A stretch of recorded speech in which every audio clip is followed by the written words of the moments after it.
updated Kibler list. So Right. Brian Kibler, if you're watching, he is playing the 75 you suggested, complete with the Gruul Guildgate as one of his lands, replacing the Kessig Wolf Run.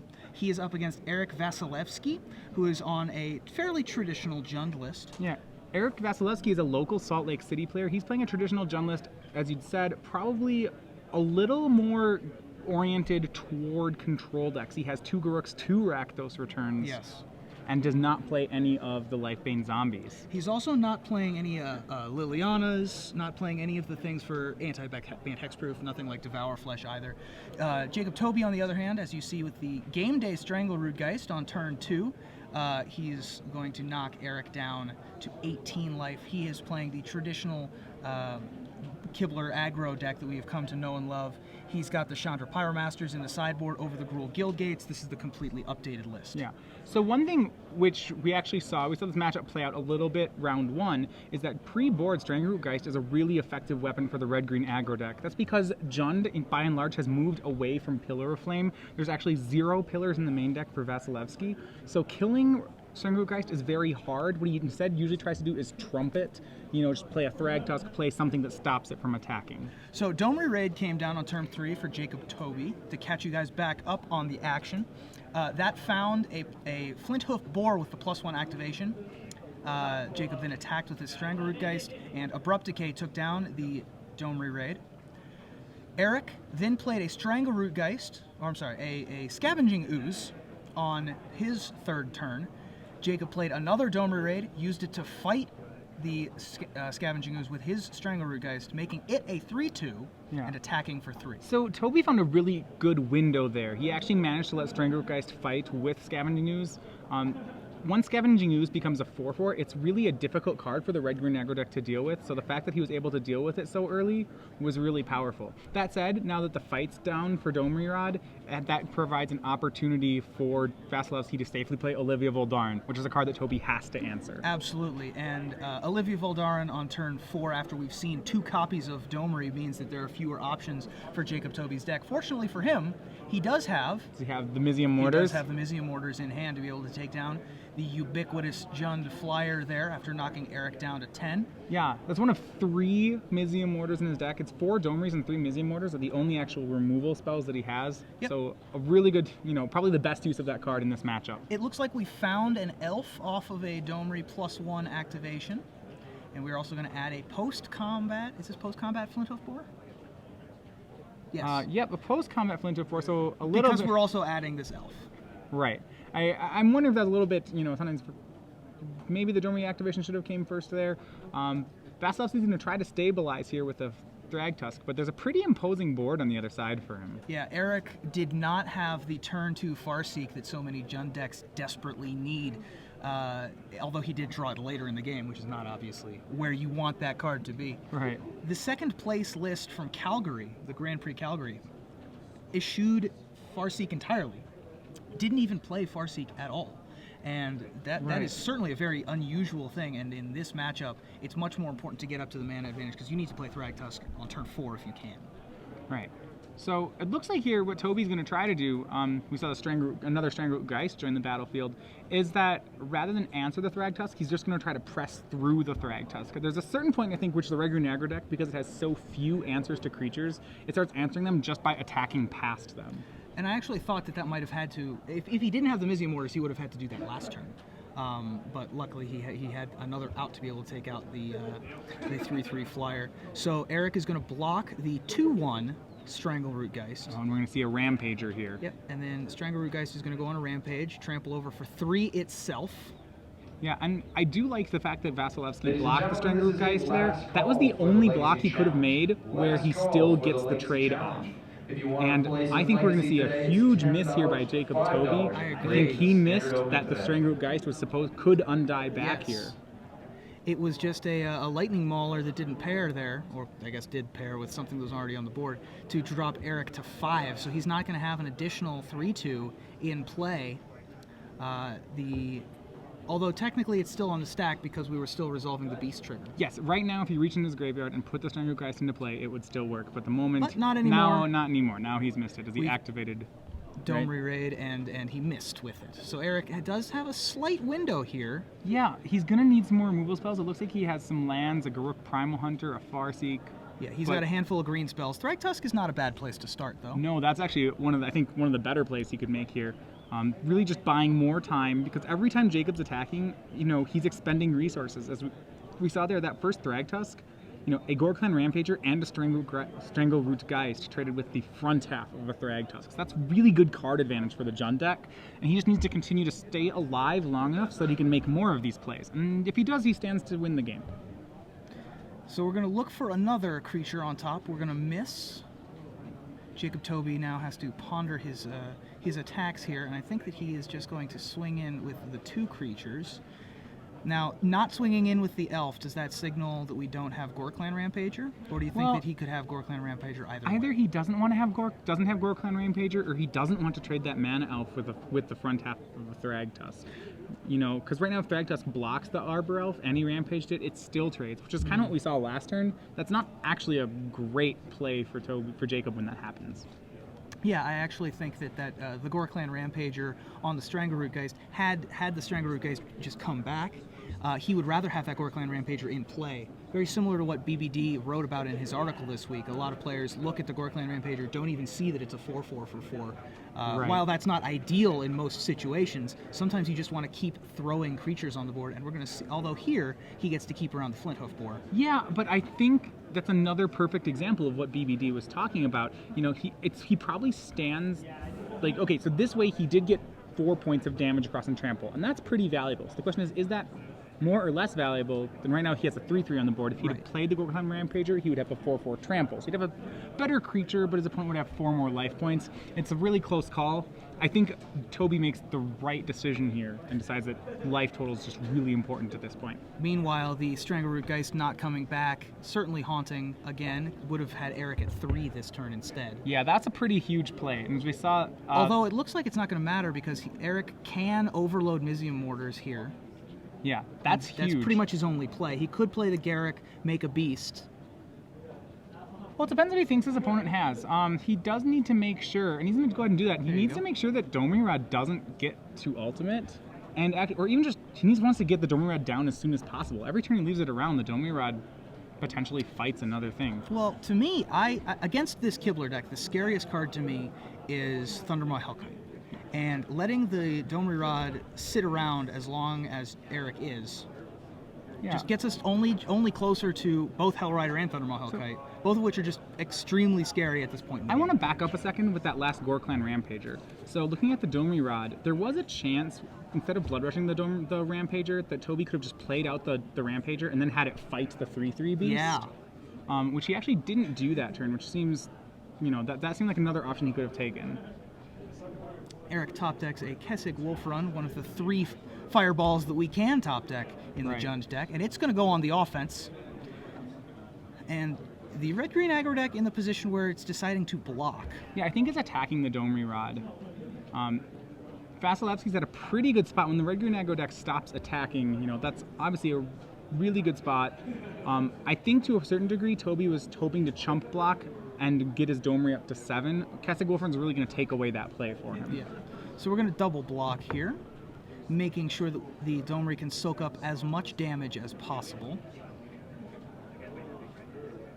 Yeah, the Kessig Wolfrun certainly throws a wrench in the works for trying to get the Dome Rod up to ultimate. Yeah, Kessig Wolfrun makes blocking very difficult. Absolutely. So what it really will do is it'll force Tobey to go back to an aggressive line, even though right now an aggressive line doesn't look particularly appealing for him. So this is going to be +4/+0 to the beast. That's going to deal 3 damage to the Dome Rod, knocking it down to 2. And all of the creatures leave the board. Oh, by the way, Garruk still exists. Still makes a beast. Another turtle is going to enter the battlefield off of the beast factory that is Garruk Primal Hunter. The other cool trick that the Jund deck gets to do occasionally when it has a surviving Garruk for a couple of turns as well as a Kessig Wolfrun is that it gets to Kessig Wolfrun the beast and then draw a million cards. Yeah. And we see that elf cast from Jacob Tobey. We knew that his first draw of the turn was not a creature because it bricked on Dome last turn, and the elf looks like the only creature he has left on the board. I'm starting to feel like he's going to fall about 6 life points short of getting this game. Yep. And I think that now we did point out the scavenging or a Strangleroot Geist trigger miss earlier, but I actually don't think that it would have mattered. It would have had Eric at 3 instead of at 6, and Eric still would have been in very good position to take down this game. So rather than drawing a bunch of cards with Garrick, he's just going to opt to develop his mana base, continue to make beasts. If I'm Eric Vasilevsky, the thing I have to worry about in this situation is a top-decked Thundermaw Hellkite. Yep. Which is, I'm not sure if this is better than just drawing a lot of cards. I think next turn he will want to draw cards. Once he gets a Putrefy or some instant speed removal spell in his hand, the game is pretty much unlosable for him. So he needs to rush to that point so that he can get the play off. Yeah, and even though he has the opportunity to make 9 6/6 worms here, which would also quickly end the game. Yeah, they don't have haste. So they don't have haste, so there's a window here where the Thundermaw Hellkite could end it. Let's see, does he get it? He hasn't slammed it, so my guess is no. This would be quite the slow roll if he oh, didn't. By the way, So I imagine. Hellkite. Yeah, exactly. Oh, yeah, that's what this card does. Interesting. Well, Arbor Elf is going to enter the red zone. Looks like a handful of lands. There's another forest. Yep, and I think what he was trying to do with that Arbor Elf is if he realizes his only out is Thundermaw Hellkite, well, the only way it's going to be lethal is if he gets in that one extra damage. Just throw it out. They're like, well, if he doesn't block, he gives me this extra out. That's pretty cool. Yep. Vasilevsky doesn't bite. And he top-decked a Doomblade, so it also doesn't matter. Okay, so once he has the Doomblade, he's going to go ahead and continue to make beasts. Yep. Just keep making beasts. I don't know. I might have gone for the style points and made the worms. You made the there. worms, yeah. It's -6, right? Yep, it's -6. He has the ultimate available. I would have gone for the style points. To be fair, with Kessig Wolfrun, it's a lethal swing either way. Sure. So, but you're right. The style points we put about 1,000,000 6/6s into play, or certainly a lethal number of them.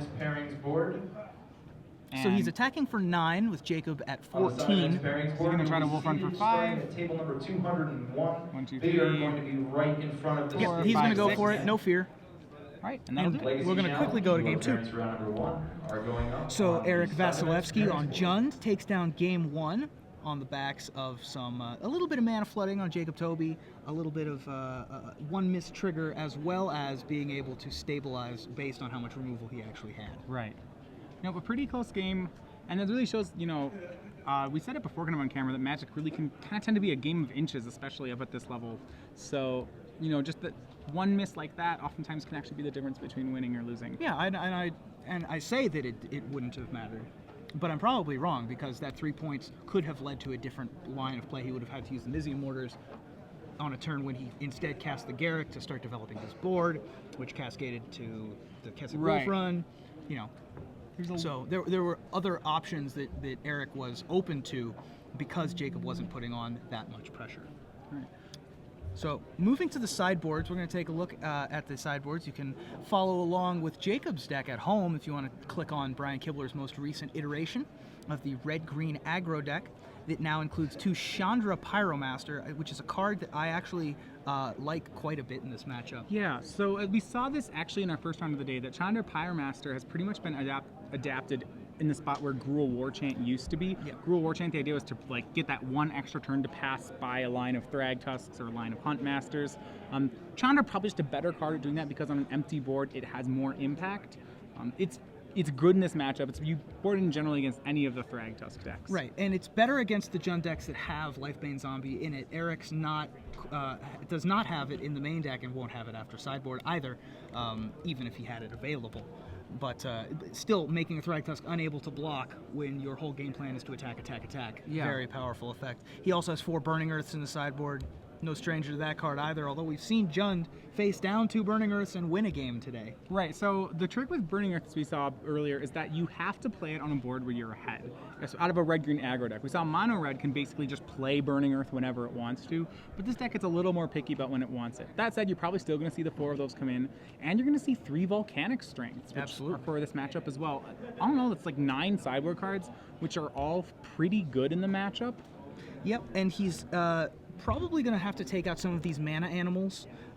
They're not necessarily very good against, well, certainly not good against Bonfire of the Damned, but not good against the deck in general. Right, in general, Jund is trying to play its strategy here is to play 1 for 1 removal until it can cast a creature to blank the remaining creatures in Tobey's deck.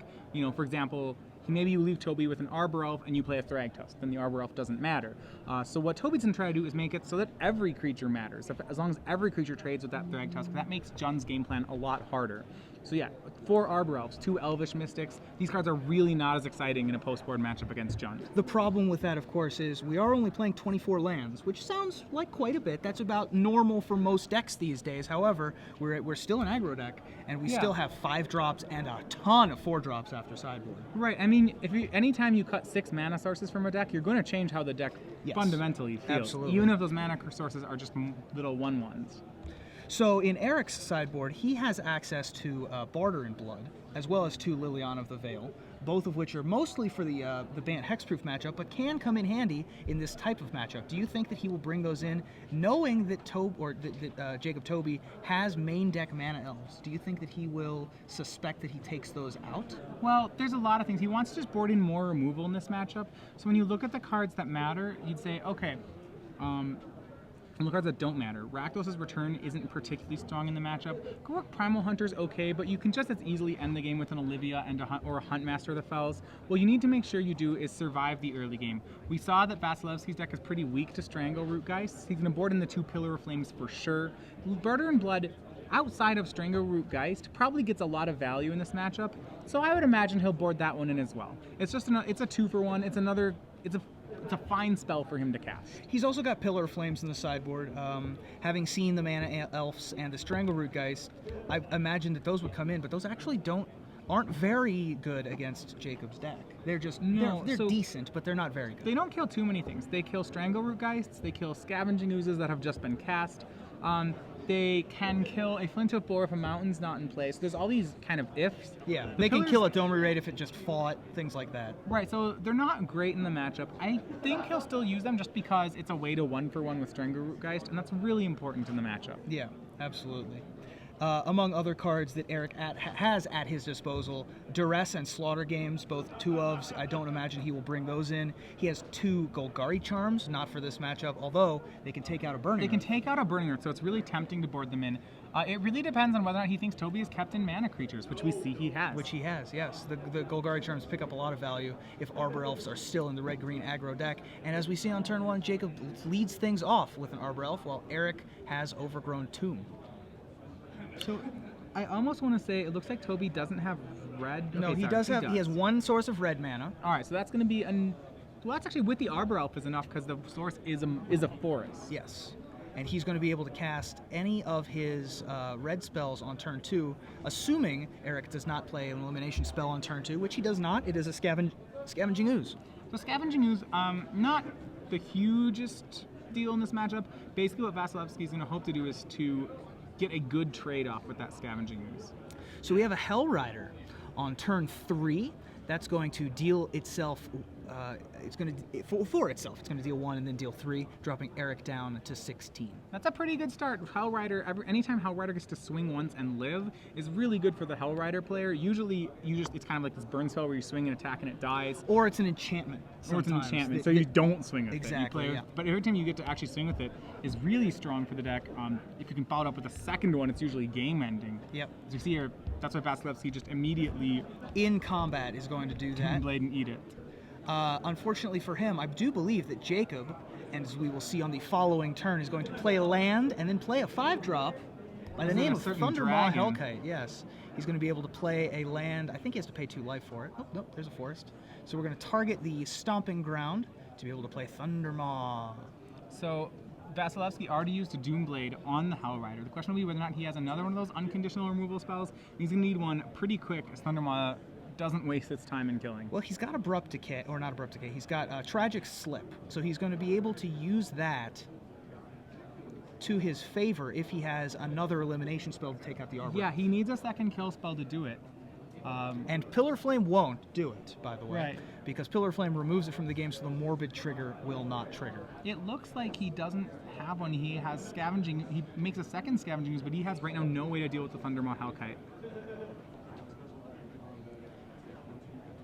So Jacob's going to be able to untap with this Thundermaw Hellkite and attack with it again. It's huge. It's enormous. He's also got a Gore-Clan Rampager in hand.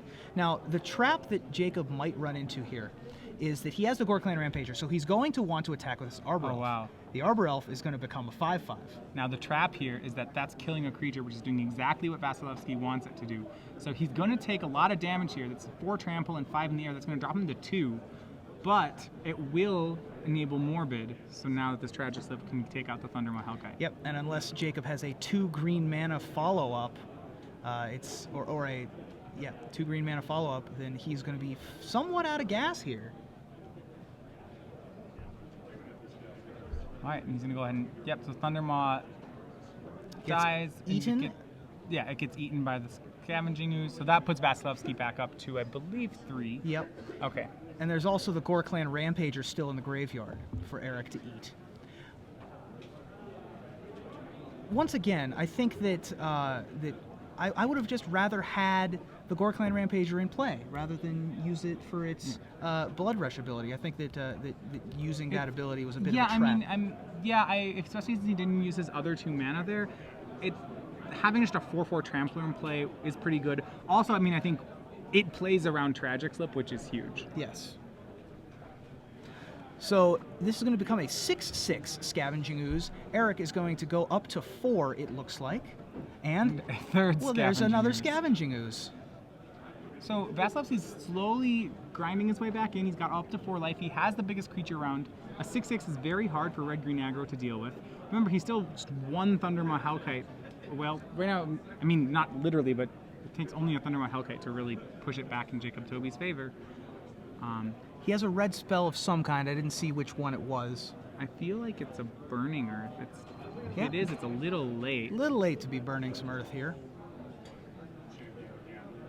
So we'll see what Tobey can do. He just needs to stick one more creature. Remember, the red-green aggro deck, this Kibler-style aggro, actually has very few burn spells.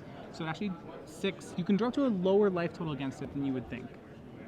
Yeah, and these Scavenging Oozes, by the way, which we didn't point out during sideboarding, also very important against mid to late game Strangleroot Geists, removing the Undying trigger from haunting you anymore than it already does. Well, this is why I think the Ooze is such a versatile card. We saw that first one as a 2-drop, just trade. And then it's also a great late game card. And now we're going to cast a 4/4. That's good, but there's a 6/6 on the board, so it's still not going to solve this problem. It gives him a good creature to work with, though. Yeah. And maybe he's 1 Volcanic Strength away from having a lethal swing. That's true. If he brought in the Volcanic Strength, or if he brought in the Zealous Conscripts, either of which will do it here. Jacob is only at 8, though. So he's probably going to have to throw this Arbor Elf under the tires. Well, that's going to be pretty close. If he does that, then suddenly his possible Volcanic Strength wouldn't be lethal. And there's a Putrefy, so may not matter. May not matter here, and he has to chump the 6 mana or the 6 power guy now. All right, so now Scavenging Ooze eat it. So Jacob goes to 5. And it's left with no board, just 1 card in hand. Yep, and I'm not sure that even Thundermaw Hellkite can do it for him now. And we see, I really like the game plan that Vasilevsky has executed this game. If you look at the board, it just kind of tells the story. We see 2 Scavenging Oozes in play, a 3rd one exiled, and in his graveyard. Ooh, 3. Hey, oh well, wow. That'll do it. Well, we brought in Zealous Conscripts, so that is certainly an out. All right. We didn't expect him to be bringing in Zealous Conscripts against this deck. But that could just be entirely wrong. So let's talk about Zealous Conscripts. We didn't expect him to bring in that. Could just be entirely wrong. Yeah, I was not expecting him to bring in Zealous Conscripts against Jund. I thought that there'd be too many. If he's stabilizing, there'd be too many bodies on the board. Okay, so you bring in it against Jund for exactly the reason we just saw there. So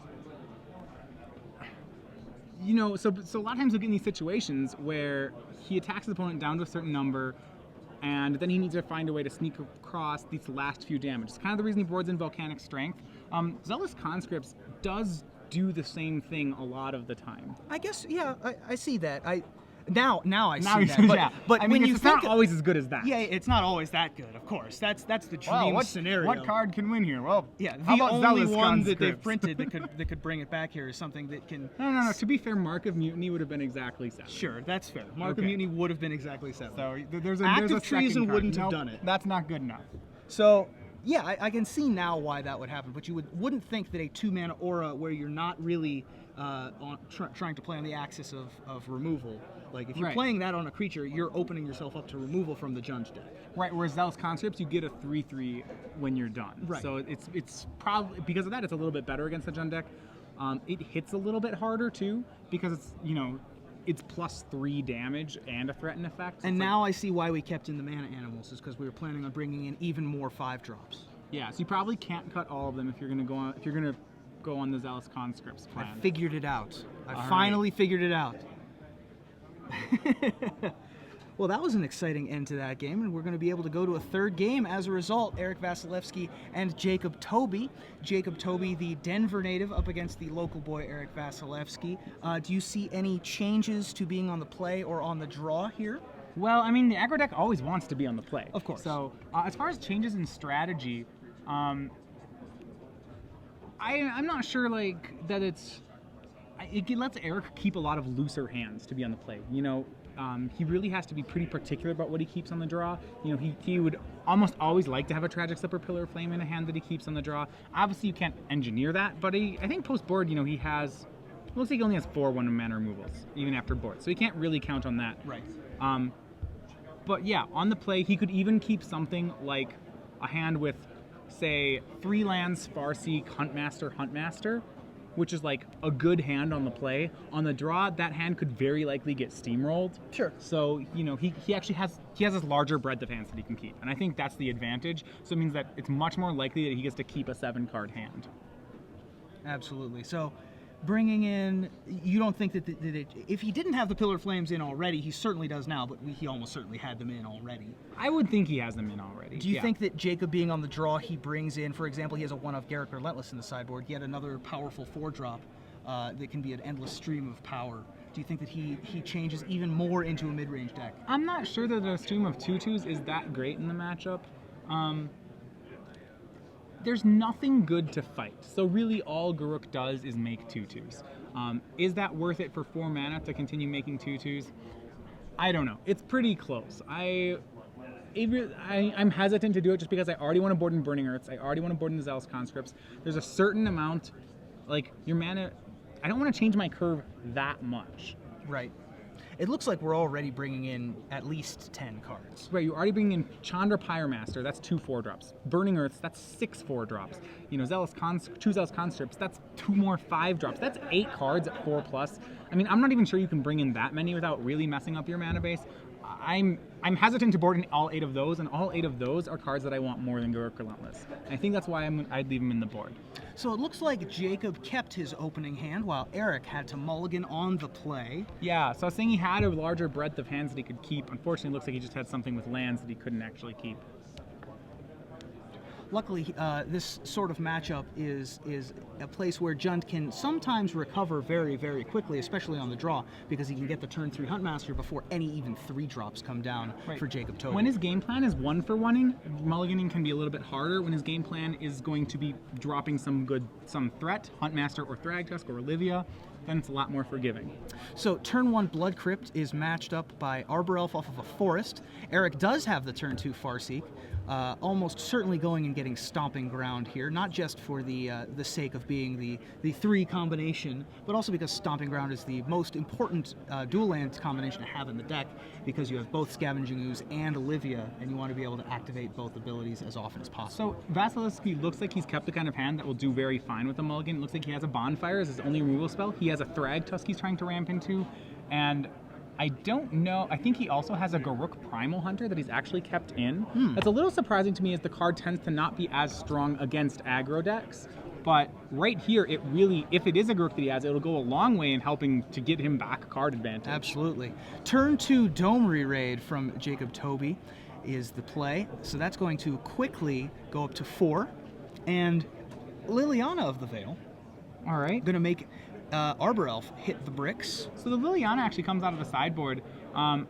It's good in this matchup with the exception of Strangleroot Geist. So it's one of those, it's like a risky card to board in because it's very good here, as we saw.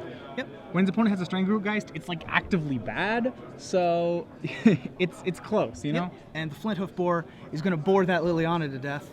And then Jacob's going to try to get more value off of the Domri raid. Doesn't do so, but it is slowly ticking up towards that very dangerous ultimate. And I don't believe we have a 5th land for Vasilevsky. Ooh. He drew a 2nd Thragtusk, though. So if he hits that land, Thragtusk into Thragtusk is one of the ideal hands for him. The problem here is the card that we just saw a little tiny view of. We've also got a Hell Rider. That's like a pretty good card to draw. That's not a bad one to reveal off of Domri Rod. So it's half dozen or the other. We can either slam this Hell Rider that we just picked up, attack for 1,000,000, or we can do what Jacob's going to do and play. There's the Burning Earth. Right. Even better than the Hell Rider is a Burning Earth there. He's ahead and he wants to seal that. This is going to do so much damage to This is going to put Eric to 7 to make this play. And then he's going to go back up to 15 with the Thragtusk. Not ideal. So what I was going to say, what he could do in this situation was Bonfire for 2 to keep that Domri off ultimate. But that's just such a painful proposition right now. Like, can you even in good conscience do that? Yeah, I don't know. Where does Domri ultimate? 7. 7, okay. Right, so we do have one extra turn before Tobey hasn't used his Domri yet. Oh, sure. No, so it's going to be at 7. Ah, fair enough. Yeah.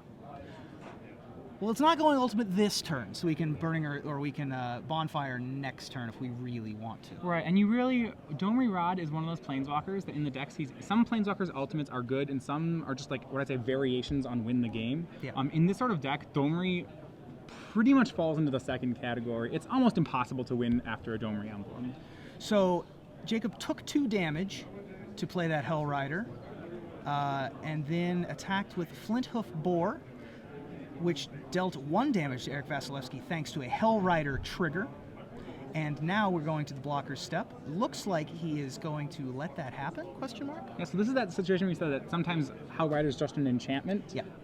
Right, we see it come down and actually not attack because he doesn't really want to trade it for a Thragtusk. Yeah, I see a lot of a lot of inexperienced players with Hell Rider. They think that the Hell Rider has to attack in order to get the trigger. Right, no it doesn't. And a lot of times, especially when you have a 2nd Hell Rider in your hand, you don't want it to. Absolutely.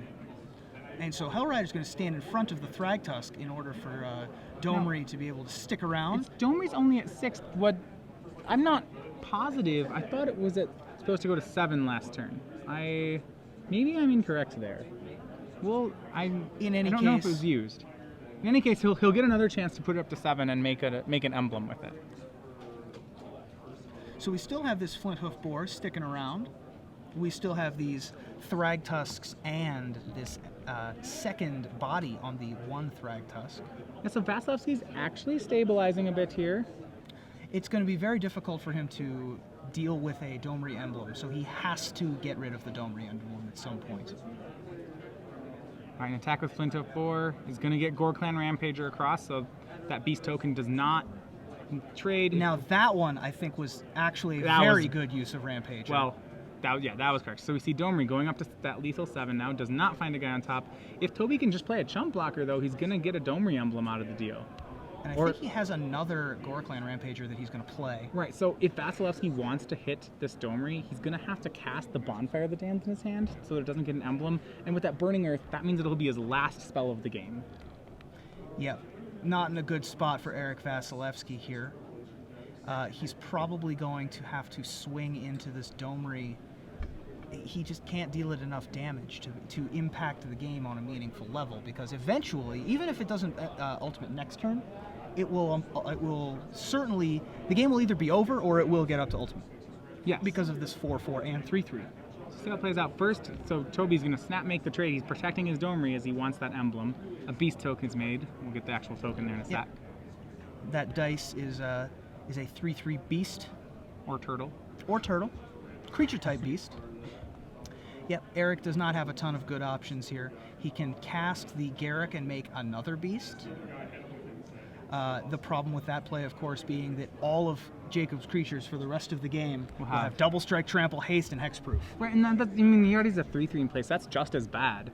I mean, I think he's contemplating just bonfiring for 1 here. I think that is what's going to happen here. Is we're going to bonfire for 1, fall to 4. Yeah. Deal the 1 damage to the Domri.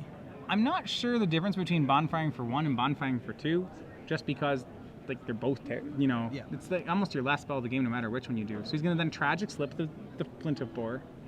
But at 3 life, I think Vasilevsky's done playing spells for the game. I would agree. And when your opponent has as many basic lands in play and as much life as Jacob does, and you're going to be able to ultimate in just 1 turn after that, unless, of course, he didn't find any creatures. Well, the difference is at 3 life, Vasilevsky has left himself the ability to draw Golgari Charm. That is very true. So if he has Golgari Charm in his deck, now he can then cast other spells. Well, Otherwise, here's the other thing, is that Jacob was unable to find a creature. A lot's going to have to go wrong for Jacob for him not to be able to find something, but he hasn't found anything yet. It's a land, passes the turn. It's possible that, it's so many things have to go right for this 3/3 to kill Domri Rod and kill Jacob. That's at least 1 for the Domri, and then 4, that's like 5, that's 5 turns of bricking that Jacob would have to do. Yep. And it looks like that's a creature. Oh, or he's not going to reveal it. All right, so he didn't. It looks like the Domri Rod's going to get taken down here. Yeah, so he's going to be Tobey- able to fight off the Domri Rod, but he's not going to be able to play any other spells. All right, so Domri's gone. Jacob, we know that top card's a brick. He's going if to he have to has find a 3 more- Golgari Charm if he has before... yeah. 3 more bricks. Remember, if Vasilevsky was at 6 life, he could cast that Thragtusk in his hand, but he's not. So he actually just, his hand is Olivia, Thragtusk, Garruk, all of these, they just aren't cards. Yep, he needs to find one of the 2 Golgari Charms in his 75. We aren't even sure, although that look makes me think that it's in his 75. So how much justice would this be, as we saw Jacob Tobey kind of one-outing Vasilevsky last game to get the match, if Jacob actually does, 5 bricks in a row? That would be pretty insane, although... It's not going to happen. It's not going to happen because we have just found Scavenging Ooze with a graveyard full of goodies. And we're going to probably make that an enormous Scavenging Ooze and gain 2 life because of the 2 untapped forests. Right. 1, and he may even eat more than 2 creatures and be fine tapping his non-basics, just because the size on the Scavenging Ooze, well, actually, it just needs to be a 4/4. 4/4 is about the same as any other size. It's all lethal. Yeah. And it's all lethal and it's all tragic slippable. Right. So a 4/4 is a perfectly reasonable size. So he's Yeah. going to leave it right there. You'd actually want to leave additional creatures in your graveyard in case you draw another Scavenging Ooze. So Jacob's deciding if he can do anything before just attacking, which Right. he can't. Turtle blocks. Eric is going to have to find Golgari Charm on his next draw step. Yeah, he's going to have to go Guard Charm his way down to 1. Unless this is another Burning Earth. That would be... Which and it a is. second one. And that's it. That's the I game. think that takes away all of Vasilevsky's outs. He's going to... In response to that Burning Earth, he Tragic Slips the Tragic Scavenging slips the Ooze. Scavenging Ooze. It means he... It means that he survives. But he's at 2, But and at what any mana... cost? And every land he taps deals 2 to him. At what cost, mind you? Okay, he has 2 swamps in his deck. Okay. So he could, all right. if he draws his swamps, he can cast the other Tragic Slip. Yes. Perfect. Right. He can't cast the Liliana That's because exactly there's where no we wanna colorless. be. There's no third land, so he can't cast the Liliana. Right. That's all he can do at this point. I don't think that's. I mean, if he boarded in duress, he could cast that. Right. This is not the Stephen Mann popularized Moto version that had 4 Caravan Vigils. Have you seen this list? I haven't seen. There's a that. version of Jund that Stephen Mann top-aided a premiere event with that has 4 Caravan Vigils instead of 3 copies of Blood Crypt and another basic. So the land or idea another is to land. play a lot of basics. Yes, so you the can get idea around. he has 5 or 6 basics in the deck, and the Caravan Vigils find those basics, as do the Farseeks sometimes, to be able to still cast your Thragtusks. Well, we have one of the basics, so you there's go. a Tragic Slip is maybe online. Well, Yep. Tragic Slip's That's online. just- but that's the only card. He only has 2 in his 75. He's already just cast one of them. Yeah. So as if Jacob's entire rest of his deck is bricks, which we know not to be the case looking at the deck lists. Eric's out is for Jacob to have sideboarded out all of his creatures, I believe, at this point. All remaining creatures. I remaining don't think creatures? that's possible. Also not possible. Eventually, Jacob is going to find a creature. Oh, there's one. That's a pretty good one. It could be any creature. It doesn't. As long. All right. Yep. And that'll be the game. Jacob pulls out that one after we thought that he was going to be quickly O2'd. Right. In game 2, he pulled it out with a Zealous Conscripts, and in game 3, a pair of Burning Earths light the earth on fire. And Eric Vasilevsky is consumed by them, and Jacob will move on to 6-1. Yeah, so Burning Earth, once again, showing that's one of the more influential print cards from M14. The reason why it's influential has to do with the fact that it's a non-reciprocal effect. It's not just a mana barbs, it actually lets one player continue to play spells, and I think we're really seeing how it's affecting deck building. You know, you see someone like Jacob Tobey in his deck is playing 15 basic lands, and we're actually, as you were saying, we're seeing things like Jund decks playing Caravan Vigil, we're seeing blue-white red decks starting to play Evolving Wilds, and